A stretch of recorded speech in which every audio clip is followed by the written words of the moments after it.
Hey y'all, welcome to the Neat Disciples, where biblical truth meets brotherhood. My name is Philip. This is Jeremy. Thanks for joining us. Today we're going to talk about a really fun subject.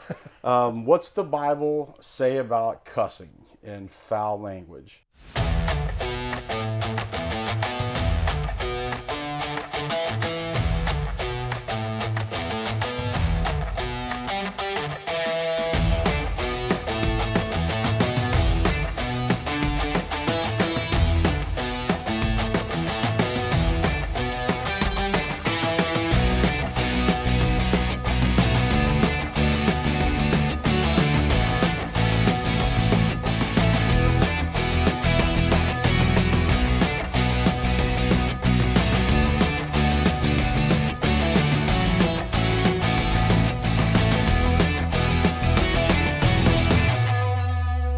Man, I'll tell you, it seems like more and more out in public, I'm hearing profanity a whole lot more than I ever have before. Maybe I'm more in tune to hearing it, but I definitely wanted to, after a few conversations with some folks here recently, not bad conversations, but really, what does the Bible say about profanity?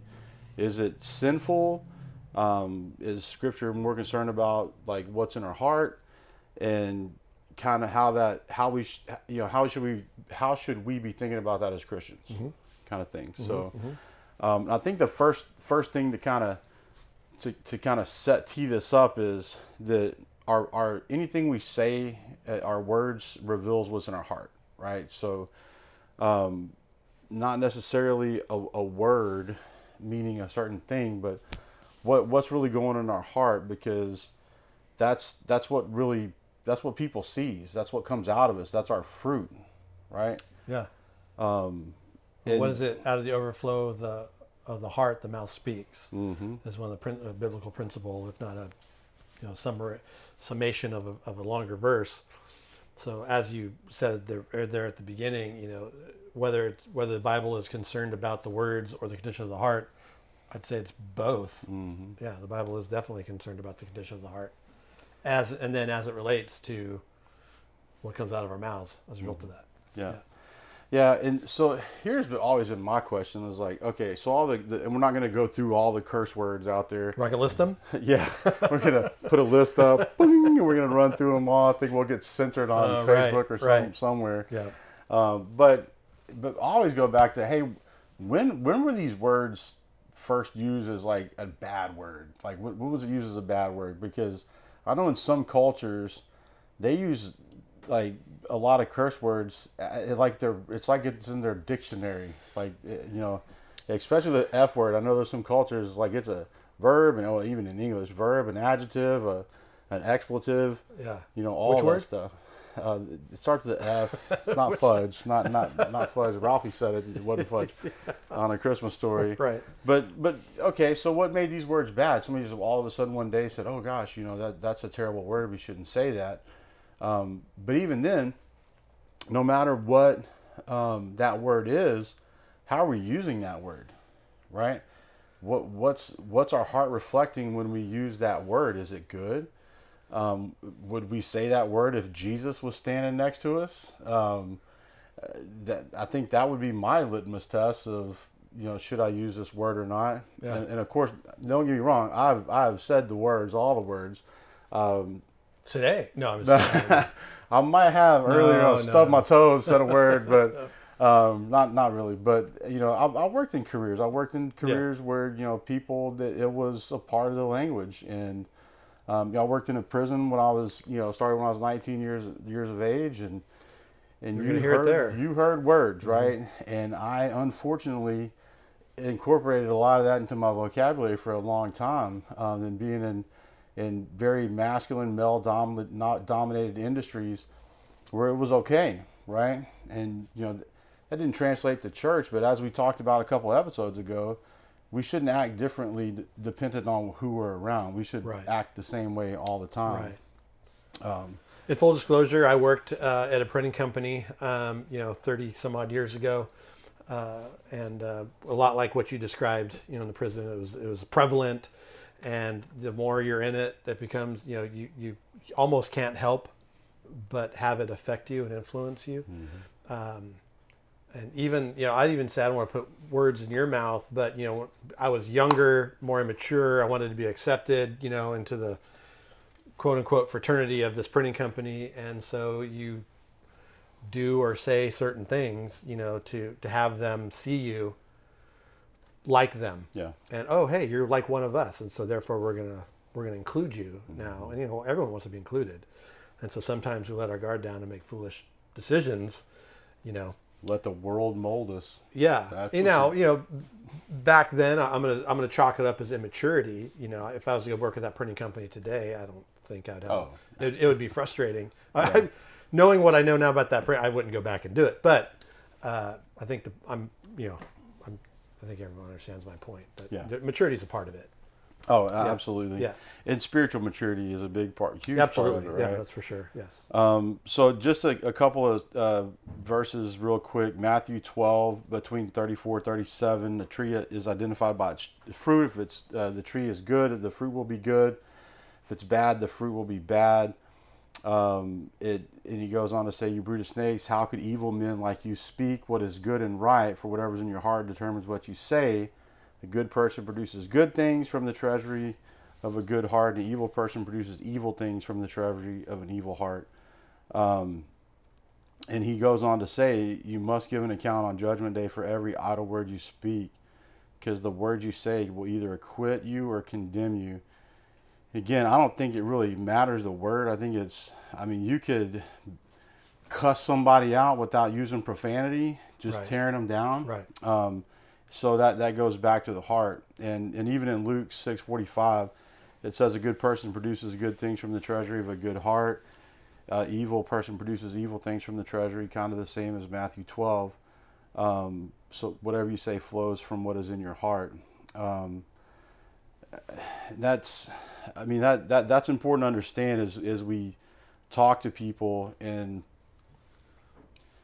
live our lives, right? In the speech that we have, again, if we definitely don't want to tear people down. We want to build people up. We want to encourage people. We want to live Christ-like. And again, not saying, if I hit my finger with a hammer and, I say a cuss word, that's not, maybe that's not a reflection of my heart being bad, my fruit being bad. It's just, but I always think about what's the root of that? Like, instead of saying a bad word, like, saying something else, like, oh yeah, it hit my finger, or ouch, man, I hit my finger. not an expletive. I've never been that calm, and I have whacked myself with a hammer a few times. I've never been that calm. It hurts. This is not hard to wrap our heads around, I don't think, but maybe hard to explain. I guess look, let me just go on and say, it's probably best that Christians don't cuss. Okay, that doesn't mean I've not done it, and I'm not judging people that have done it. I'm just saying it's probably a best practice that we don't. Now, having said that, whether or not those words are really, really bad or inappropriate is subjective to whomever it is that's hearing them, right? So again, going back to those scenarios that, the printing company for me, the prison for you, they weren't necessarily bad words there. They are, in the sense that for maybe other subjects, other parts of society, those words there are bad, but there in the prison or in the printing company, they were just part of the everyday vernacular. Doesn't make it right. I'm just saying that they weren't really bad words because the people there didn't see it that way. Now you could say the exact same words that you'd say in the prison or that printing company for me, on a Sunday morning at your church, and all of a sudden you're going to totally get a different response because there, subjectively, those are inappropriate words. So,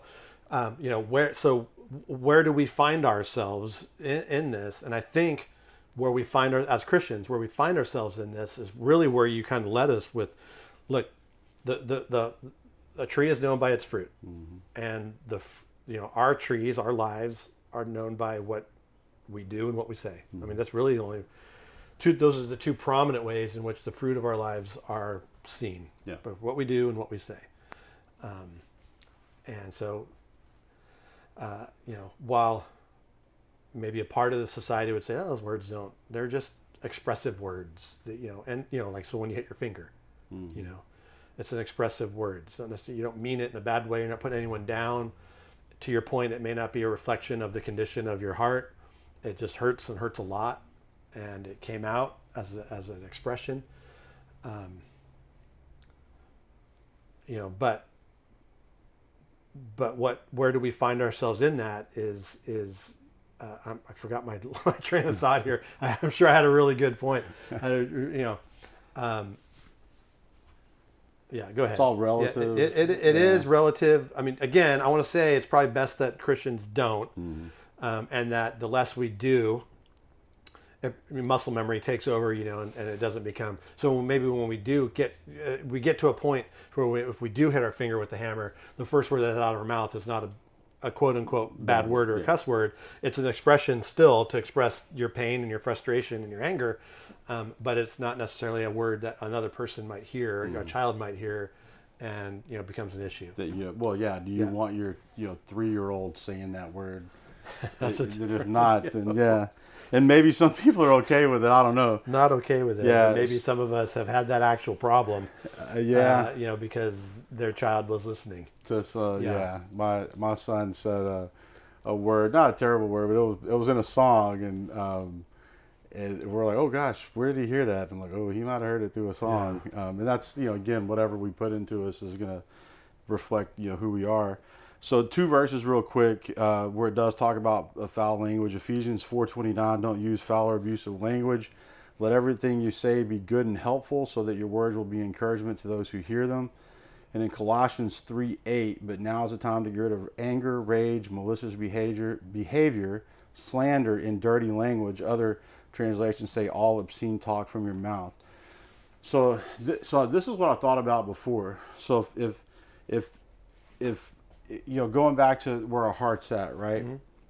If I say that, okay, this is a bad word, I'm not going to say this word, and I'm going to use an alternative word because it's not that word, right, but it's the same intention. Right. Where do I land with that, right? Because so back to the whole Christmas story thing where he said fudge, but that's not what he said. Okay, but even if he would have said fudge, he intended the other word. So right. Is that any better? Because in your heart, right, you want to say this bad word. Right. That's a good point. The Ephesians 4:29. Do you know what version it was that you read? Was that New Living? I think it's a New Living. Yeah. So the NIV, New International Version. I think the NASB, the New American Standard, NLT said use foul or abusive language. I think they're making an editorial decision there. The word is unwholesome. Mm-hmm. So don't let any unwholesome. So the NLT has taken that word unwholesome and said, well, an unwholesome word would be foul or abusive language. But if you I looked it up last night, the original, it wasn't like a deep study, but the original word really means like corrupt or rotten. Mm-hmm. Don't let any corrupt or rotten. So, I'm not saying the foul and abusive language is necessarily wrong. They just made an editorial decision. Yeah. But what Paul is telling the Ephesians, like, as you speak, man, don't use words that are rotten. Don't use words that are corrupt or unwholesome. Your words need to be lifting people up, not offending them, not putting them back, not tearing them down. Only edify. So choose your words in edification. How that relates to the scenario you brought up. What if we hit our finger and we don't say the actual word, but we say a well-known word for that word. The intent is still the same, right? So I guess it's not hey, you really showed that your heart is pure there. You showed that you're still frustrated. Mm-hmm. You're still mad. You're still, your fruit is still being shown in a way. Maybe you did make a somewhat of a wise, discerning decision not to say a word that might really cause some consternation around those that heard it. But it might still be an indication of where you are. Yeah. Yeah. Well, isn't it too? So, like, if I'm tearing somebody down or using unwholesome language, so instead of calling somebody an a-hole, like, oh, that guy's an a-hole. I'm like, oh, I'm going to use a different word so they don't know what I'm saying, but it still means the same thing. Yeah. Like I'm going to call them a pin. And every time I call them a pin, really, I'm calling them an a-hole, but they don't know that. Yeah. So it's still in my heart. I'm using unwholesome language Right. against this person, right? So, I don't think it comes down to the word. It's our posturing of that word and how our heart reflects it. And not saying that, oh, well, we might as well just use a real word, but it's just something to think about, right? Like I can't, like I'm not going to tell a grown man like, hey, you need to watch your mouth, unless it's around my kids. Like, Right. and I have called people out in restaurants, like at a family restaurant in the middle of the day with a bunch of kids around, and every other word's the F word. And it's like, guy, come on, man. Like, there are kids in here, like, in family events with a bunch of families out, and you got, gangster rap music in the background. It's like, look, I don't have anything against Tupac, whole nother episode, but I don't really want my kids listening to it, right? Kind of thing. So it's knowing where you're at, even if, like, okay, well, I'm going to choose to use these words. Just know where you're at, right? And know how it affects other people. Self-awareness, who's around. Before we hit record, I reminded us of the verse that I think we talked about in the very first episode we did, where Paul says in 1 Corinthians a couple of times. So basically, look, you have freedom in Christ. All things are permissible, but not all things are beneficial. Mm-hmm. So just because you can doesn't mean you should. This is maybe one of those areas in Christendom where you need to decide where you fall on this, because the Bible doesn't out and out say specifically, thou shalt not cuss. Now, the Bible does say we should, that no unwholesome talk should come out of our mouths. So, if we deem cuss words to be unwholesome talk, then it shouldn't be coming out of our mouth, even if it's a substitute word. I think there's a verse that deals with coarse joking, that we should not be coarse joking, which may or may not be a cuss word, but it may be more of a it could be cuss words in addition to kind of a topic, in a joke, that. So again, I think it was Paul that dealt with the coarse joking too. That in both cases, he's really highlighting where you are spiritually and where your heart is, and to Jesus's point, that which comes out of our mouth is gonna show the condition of our heart. And so that's why I would say, even though I'm guilty of having said some of these words, it is probably a best practice for those in the faith to not use these words. But if we do use these words, I don't necessarily know if we've sinned. I'm gonna get in trouble for saying that, I'm sure. Because the Bible doesn't tell us not to do it. But to my point, the Bible does indicate there are ways and means in which we speak that we should not, and that would be sin. So maybe I need to retract that statement. That it's just it's just best that we don't use those words.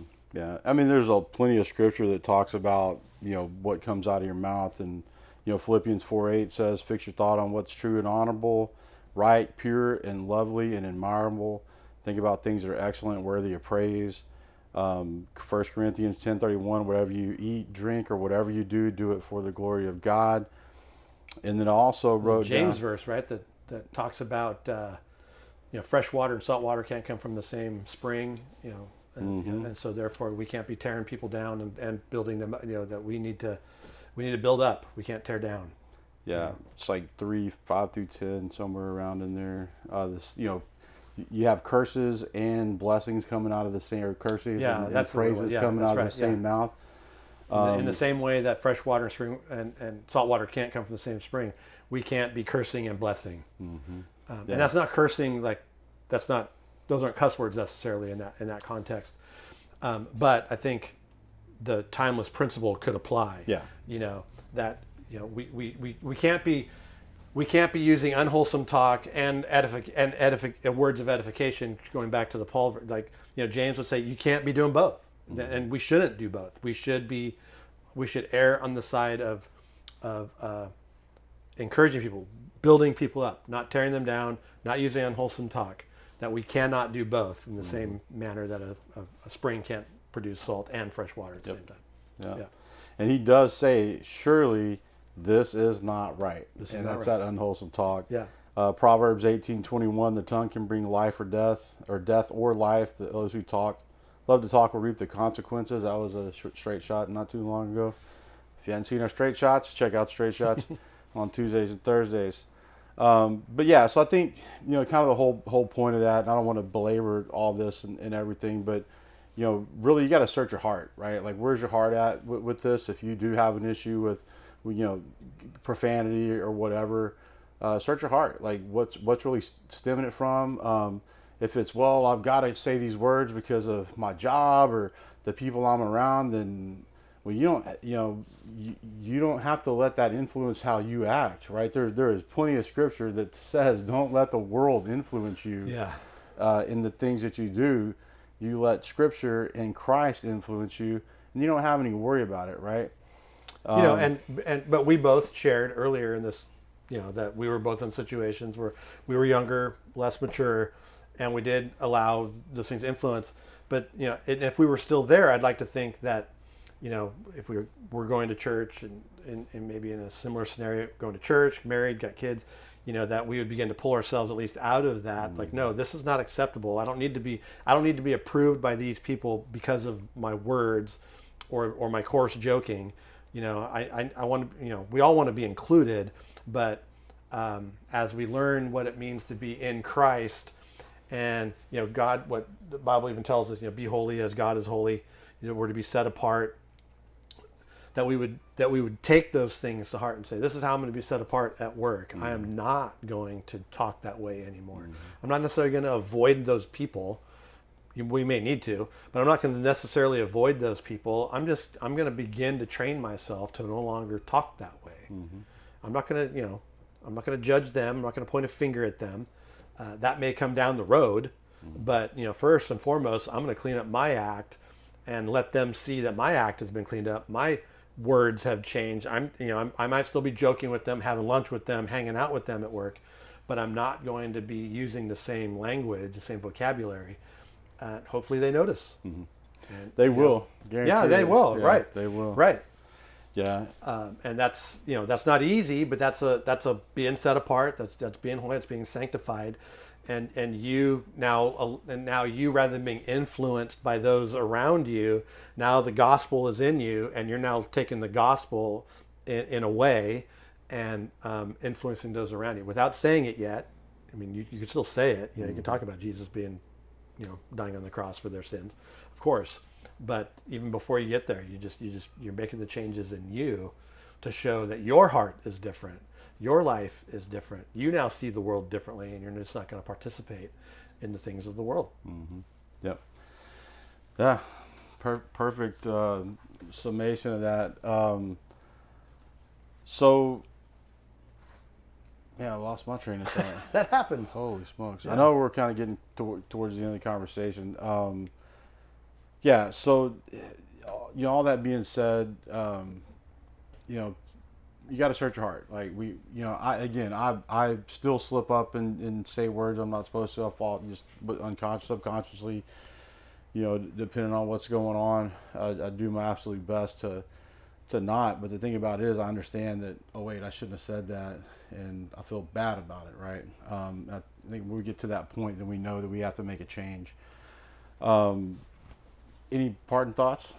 It's funny, my line of work, I think people, if they've been watching long enough, know that I work at a church. I'm a pastor, have been for 30 some odd years. And it's when my children were in band in high school, my wife and I were volunteers. I didn't go out of my way to tell people what I did for a living. Some people knew just because I was in the community, but not many people knew what I did. And I didn't hide it. I just didn't openly share it. Mm-hmm. So if someone asked, I certainly didn't lie to them. But I didn't lead with it. And so it took a couple months for the question to finally come up. And so, amongst all these band parents, of course, joking and these words were being used. I was not, because I knew eventually people would know what I did. So this is one of those like, I'm not, but I still hung out with them. I didn't let and look, these words don't bother me. They don't. I'm not offended by them. So having people say them around me in my, even though it's my line of work, it didn't affect me one way or the other.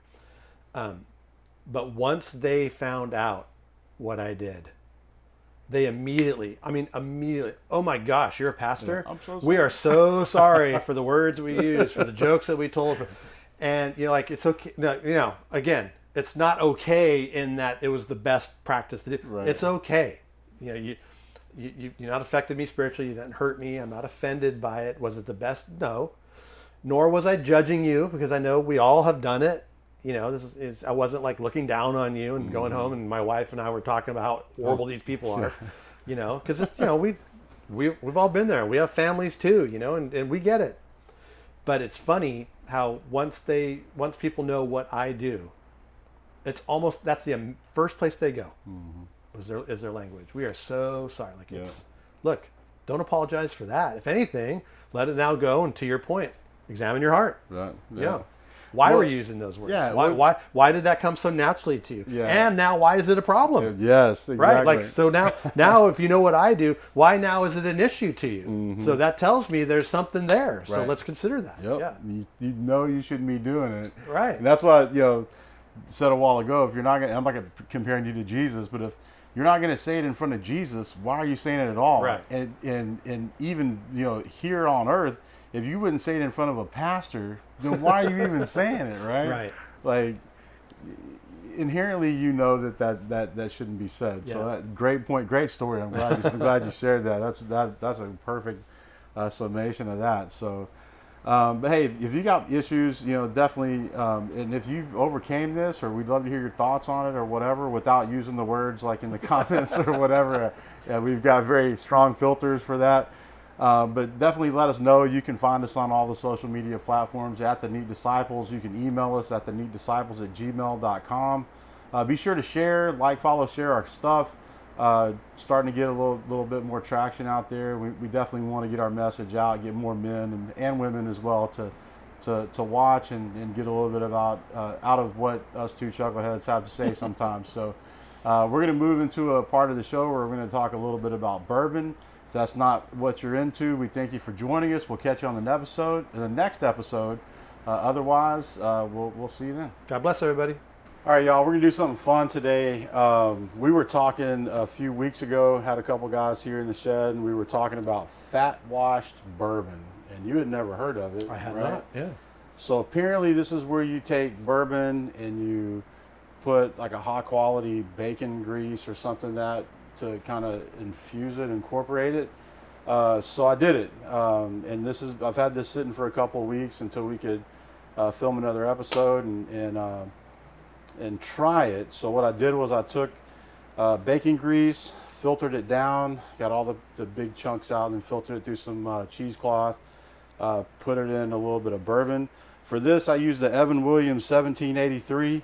Not this bottle. I got a big bottle back there that I drink out of. This is the 250th anniversary celebrate. We just celebrated 250 years of America a little while ago, so I figured I'd use the 1783. Really like this bourbon anyway. Just it's a great mixer. Yeah. We talked about it before. Yep. So yeah, mix the bourbon, put it in a ball jar, and turned it upside down and let it sit overnight till the grease got hard, and then filtered the bourbon out of it. Okay. And now I have fat washed bourbon. So you just kind of scrape off the hardened bacon grease off the top? No, you turn it upside down, and the grease is in the bottom of it, so you just pour the bourbon off. Okay. Yeah. That's better. Yep. Yeah. Sounds easier than my method. Turn it upside down instead of scraping it all Yeah, out. that sounds better. I still filtered it through the cheesecloth to make sure with no particulates or anything. It looks like there's maybe a little bit of floaty stuff in there, but we'll see. So we figured we'll try a little taste of it. I've already pre-poured it in some Glencairns, and you can see the bourbon in my mixing glass here. It's kind of cloudy. It's definitely the bacon grease fat is definitely influenced. Yeah, and you The can look. smell it too. You can still smell the bourbon, Mm-hmm. so you still get that ethanol. But it is different.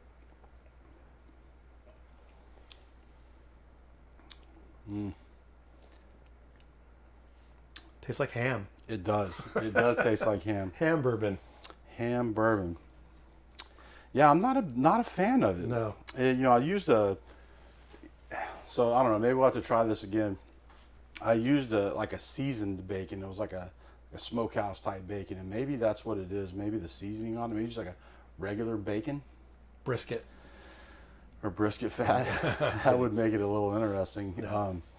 Not a big fan of it straight. No, it's funky. It is funky. Yeah. I wonder how it would taste in an old fashioned though, just for science. Well, I mean, if you don't like the bourbon going in, you're not going to like the old fashioned. You don't think? I tried that theory with, I won't say the brand, but a particular brand that I'm just not a fan of. I was at the distillery, and I thought I'll just get an old fashioned because I'm sure it'll be fine. To your point, it'll be okay. It was not. I drank it.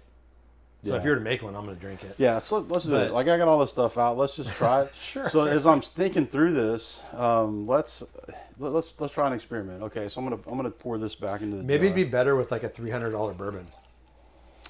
And Joking. not A joke. fat wash. Yeah, joking. Yeah. Yeah, there you go. Yeah. Let's see, maybe like a Weller 12, Yeah, or right. like a Eagle Rare, or E.H. Taylor or something, or maybe an Old Forester would be better. But yeah, well, let's just, for giggles, I've already mixed it up, and don't know what we'll do with that bourbon if this doesn't turn out. I poured it all back in here. I need to pour us a little bit for a. We're just gonna do one and split it, Okay. so we don't. If we have to pour these So down, don't the waste sink, all the bourbon you don't like. Yeah. In case we have to pour it down the sink, we don't. Well, we're gonna pour it down the sink anyway, probably. All right, so we'll use 2 ounces of bourbon. Let's use maple syrup, for barrel-aged maple syrup for the sweetness. Maple ham. Maple ham, cured ham.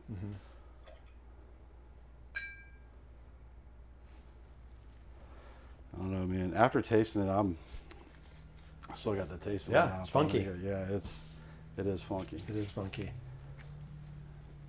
Put a couple dashes of orange bitters in there. I'm gonna put a cherry. I made some homemade cocktail cherries the other day. Bacon cherries. Not bacon cherries, just regular sweet cherries. I'm gonna put a little bit of the cherry juice in you there. can never go wrong with that. See if that works, and we'll top it with the cherry. But what I want to do though, we're just gonna get mad scientisty right quick. What I want to try to do is smoke it. Let's smoke. You think that might?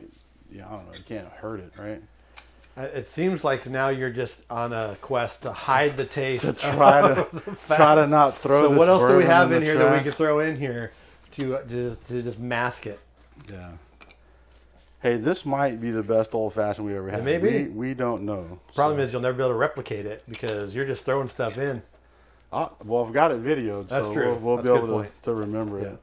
All right, so I put some oak chips in there. Found my little torch, and let's. I'm just gonna smoke it in this big glass here till we feel good about it. Long way to go down there.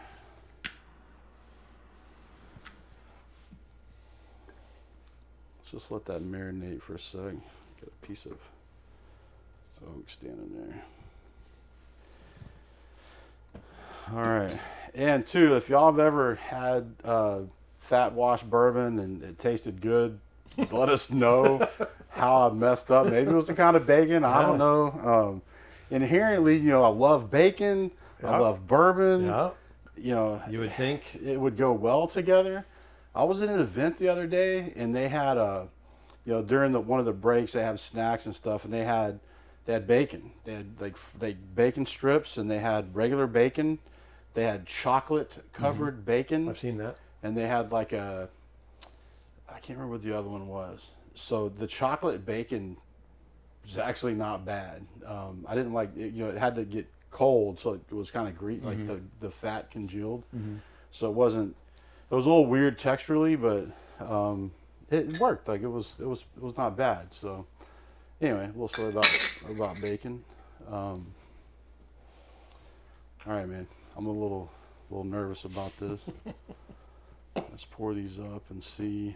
I'm ashamed to waste all those wood chips. I know. It's for science, though. It's for science. For the good of the community.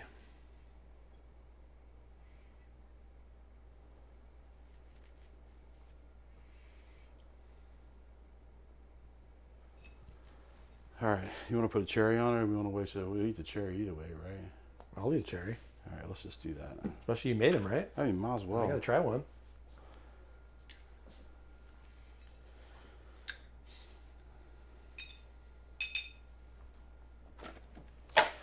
Okay.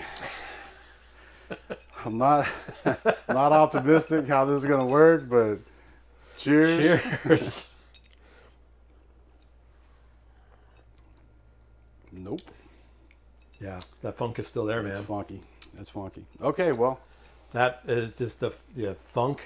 Yeah. I guess if a bourbon is funky, there ain't nothing you can do to eliminate the funk. Lesson learned. Lesson learned. You ain't got to worry about filtering that bacon That's grease right. anymore. All right. At least not in this. No, Yeah. no, not again. But again, if you've done this before and it was successful, definitely let us know where I screwed up, and we'll maybe try it again. We'll see, like down the road. I'll have to forget this whole episode and everything. But hey, thanks for joining us. Be sure to follow us, follow, share on all the social platforms. Let us know, anything about the discussion, anything about the bourbon that struck out to you, or anything you might want to see. Otherwise, we'll catch you on the next episode. Cheers, everybody.